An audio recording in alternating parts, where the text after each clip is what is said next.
In this world where people are dying of hunger, a billionaire's daughter just got married to a celebrity and they spent almost $5 million on the wedding. Her wedding dress alone was $250,000. You think those ones are going to heaven? Like impossible. They come from a country where the $5 million they spent on that one wedding will feed 5 million people for the next 10 years. But they won't spend that money to do such things. They will leave those 5 million people to starve, and they will go spend the money on themselves. They will go spend the money buying lavish gifts for their fellow rich friends who are already rich. A rich man buying his friend $1 million watch. A rich man buying his friend a $400,000 car.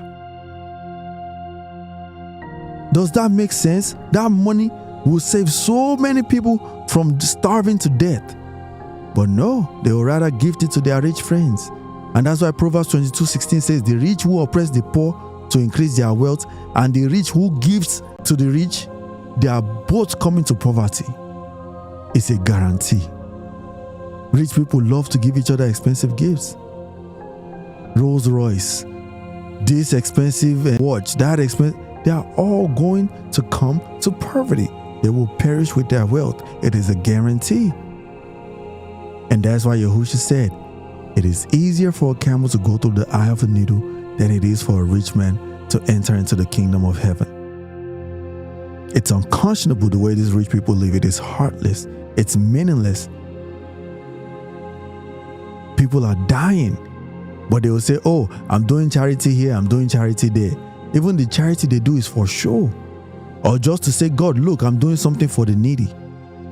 And that's why in the parable of the widow's mite, or when Yahushua talked about the widow, all the rich people were bringing fortunes to the temple. But that widow, 2 copper coins, and she gave the most out of everyone. Because it doesn't matter how much you give as a rich person. What matters is how much you are depriving yourself. What matters is how you are attaining your wealth. Because most rich people build their wealth on the labor of the poor, who they do not care to establish. They're too selfish to give those people a rich token because they only concern themselves with getting richer. So Luke 6, I'm going to dissect it for you first from the perspective of Christians, basic Christians, and then I'm going to dissect it from the perspective of disciples. So let's take a look at it. We're going to Luke 6, verses 20 to 25. Looking at his disciples, Yahushua said, "Blessed are you who are poor, for yours is the kingdom of Yah. Blessed are you who hunger now, for you will be satisfied. Blessed are you who weep now, for you will laugh. But woe to you who are rich, for you have already received your comforts. Woe to you who are well fed now, for you will go hungry." And if you think that is unrealistic, look at the validation or the fulfillment of such proclamation in Luke 16, verse 19 to 25. Verse 19 says, "There was a rich man who was dressed in purple and fine linen and lived in luxury every day. At his gate was laid a beggar named Lazarus, covered with sores and longing to eat what fell from the rich man's table. Even the dogs came and licked the sores. Then when time came, the beggar died and he was carried by the angels to heaven. Abraham sighed. The rich man also died and was buried. He went to where? Hades, which is hell, where he was in torment. He looked up and saw Abraham far away and Lazarus by his side. So he called to him, 'Father Abraham, have pity on me. Send Lazarus to dip the tip of his finger in water and cool my tongue, because I am in agony in this fire.' Abraham replied, 'Son, remember that in your lifetime you received your good things, while Lazarus received bad things. But now he is comforted here while you are in agony.'" So you see that? The rich man had an opportunity to change the life of Lazarus, but he did not. That's like the billionaire whose daughter just got married and they spent about $5 million on one wedding, $250,000 on one dress that they will wear one time. But meanwhile, In Nigeria, where their fellow citizens are, they are dying of hunger. That $5 million will change the lives of at least a good 5 million people for 10 years, but they won't do it. So when the time comes and they die, they are going straight to hell, like this rich man. I said in red at the bottom, the rich man lived a lavish life for a short time, just like these billionaires and these multimillionaires. They live their rich life for a short time, and then they go on to suffer agony for eternity. Lazarus, on the other hand, lived a poor life for a short time, and then he went to enjoy paradise for eternity. In fulfillment of what Yahushua said in Luke 6 verses 20 to 25, woe to you who are rich, for you have already received your comfort. I hope you are learning something, my brothers and sisters.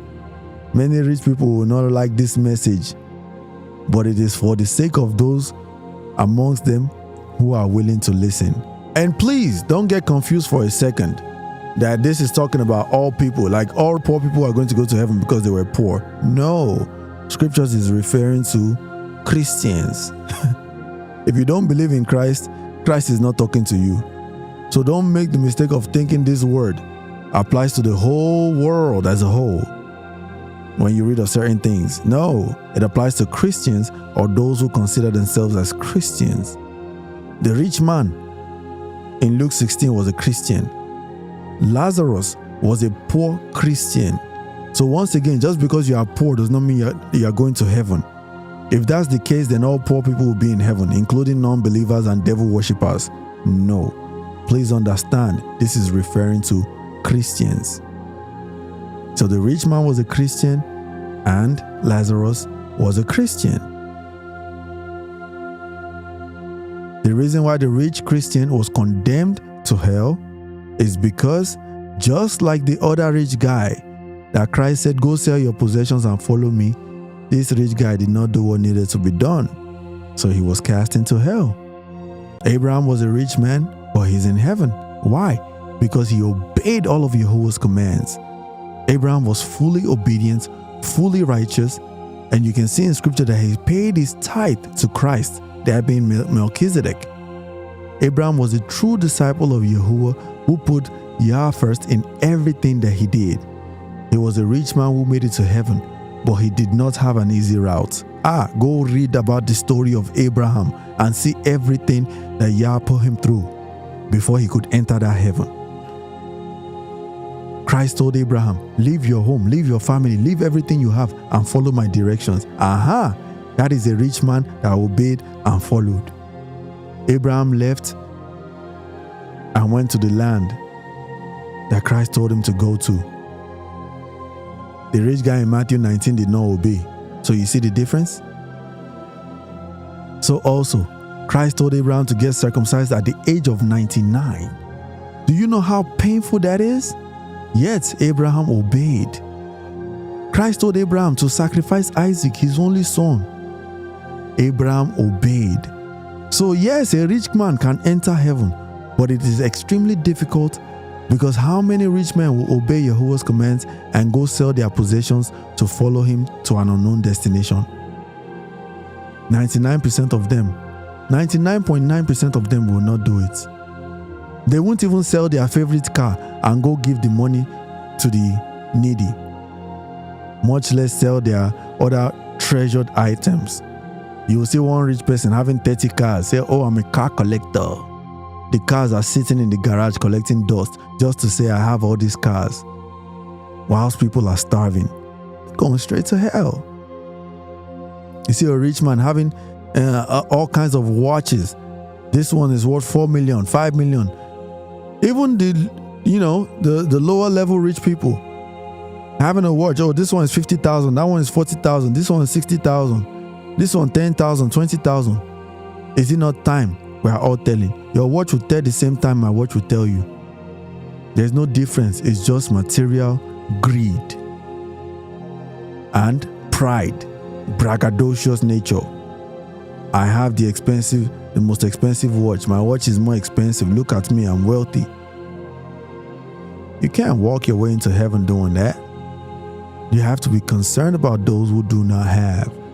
And you have to be willing to do away with material things for the sake of your fellow neighbors. So please, let me show you the same Luke 6 and highlight the portion that applies to us preachers. I've showed you the portion that applies to the remnants. Now let me show you the portion that applies to the disciples. The same Luke 6, let's take a look at it. So here, Luke 6 verses 20 to 25. Looking at his disciples, Yahushua said, "Blessed are you who are poor, for yours is the kingdom of Yah. Blessed are you who hunger now, for you will be satisfied. Blessed are you who weep now, for you will laugh. But woe to you who are rich, for you have already received your comfort. Woe to you who are well fed now, for you will go hungry." I said here in yellow, millionaire and billionaire pastors who live rich, lavish lives are cursed. Guaranteed, they are cursed.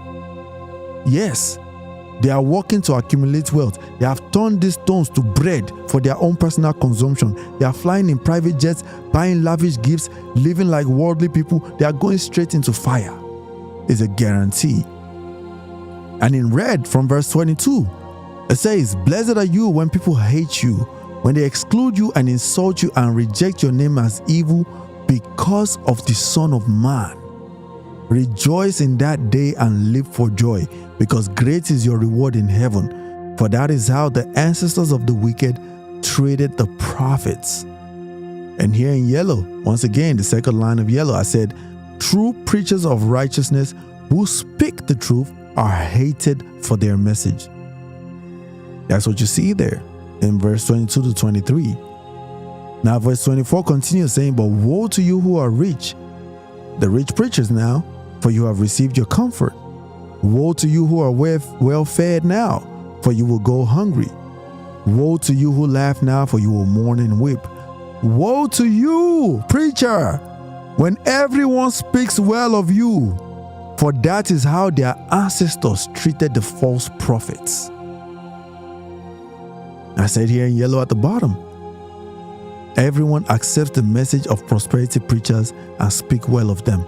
That's evidence of being a false prophet, because a true disciple of Christ will be hated by this world, not loved by this world. That's the difference between someone like myself and many of these preachers. Any preacher that is loved by most is a prosperity preacher. If you are a preacher of righteousness, this world is going to hate you. They will condemn the gospel you preach. They will criticize you for condemning evil. They will say your message is hateful. If you are a preacher of righteousness, you cannot be friends with politicians. You cannot be living the life of a rich celebrity. You cannot live a worldly life, flying in private jets, driving cars that cost more than people's homes. If you are a preacher of righteousness, you cannot endorse presidents and world rulers, for you will have the wisdom to know that these presidents and world rulers are agents of Satan who govern in favor of the devil. If you are a preacher of righteousness, you cannot be in a fraternity or a sorority. You cannot be a Freemason. You cannot be in a cult. You cannot be a Catholic. You cannot be in the religion of Judaism. You cannot endorse Islam. You cannot work together with people in Judaism, in Catholicism, or in Islam. Anyone who does such is a preacher of the devil, for those religions oppose and deny our God. Those religions deny the crucifixion of Christ, or they worship idols, or they are awaiting a Messiah that is different from Yahushua. How then can you call yourself a preacher of righteousness when you walk hand in hand with those whose Messiah is an enemy of Christ? If you are a preacher of righteousness, you cannot charge a fee for appearances. Yes, they can pay for your transportation and accommodation, and they can feed you if you need them to, but that's it. And whatever they give you is what you accept. But that's not how these mega pastors are rolling. They charge exorbitant fees to make one single appearance. Some charge $100,000 for one appearance. In Nigeria, there are plenty. Even in America too, same thing. $100,000 for one single appearance because they've made a name for themselves. Some charge $200,000, $300,000, some even $500,000. They achieve a high status by making friends with the rich, so they too can become rich by turning these stones to bread. They go get powers from divinators just to do and people fall down and they say, yes, they are powerful men of God. In what part of the scripture did you read of such things being indicative of the power of the Spirit? If you are a preacher of righteousness, you cannot endorse or participate in pagan traditions and holidays like Christmas and Easter, which do not exist in the word of our Creator.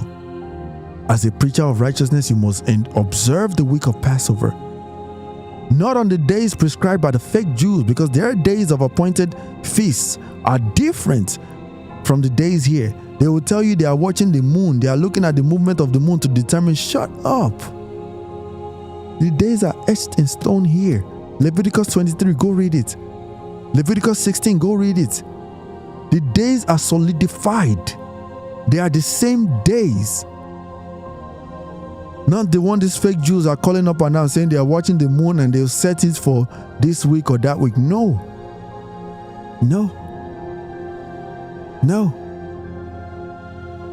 Absolutely not. Go read Leviticus 23.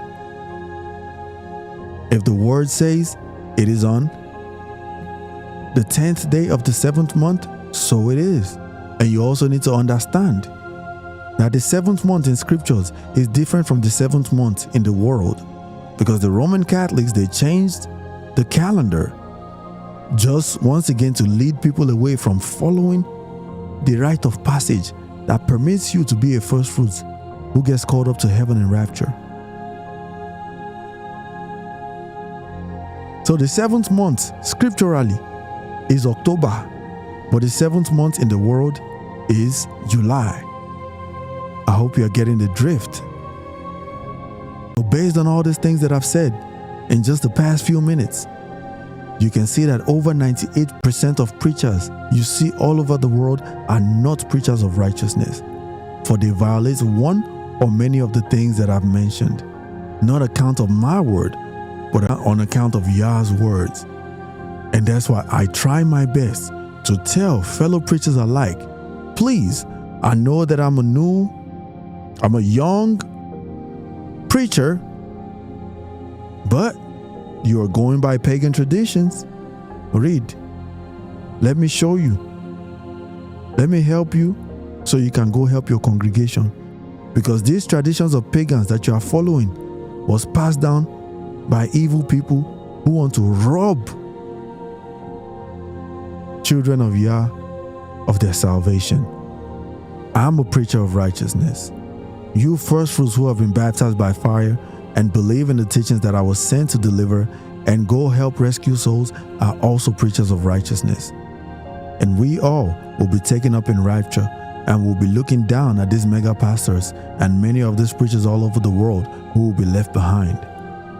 Wisdom is flowing, my brothers and sisters. I hope you're being attentive. I was sent to teach you what it takes to be a true Christian. There's a price to pay, and what you're willing to offer in bodily sacrifice determines where you stand in Christianity. You're either a first fruit who will be taken up in rapture to have the highest rank in heaven, or you'll be a remnant who will suffer wrath and hopefully make it after suffering the worst tribulation in the history of the world. Or you'll be a wicked Christian who will be thrown straight into fire, along with Satan, the fallen angels, and the non-believers. The choice is yours. To be a first fruit, you must work. The harvest is plenty, but the workers are few. Some still won't believe that they must do away with their personal material possessions of vanity and follow Yahushua by being a disciple in order to be a first fruit.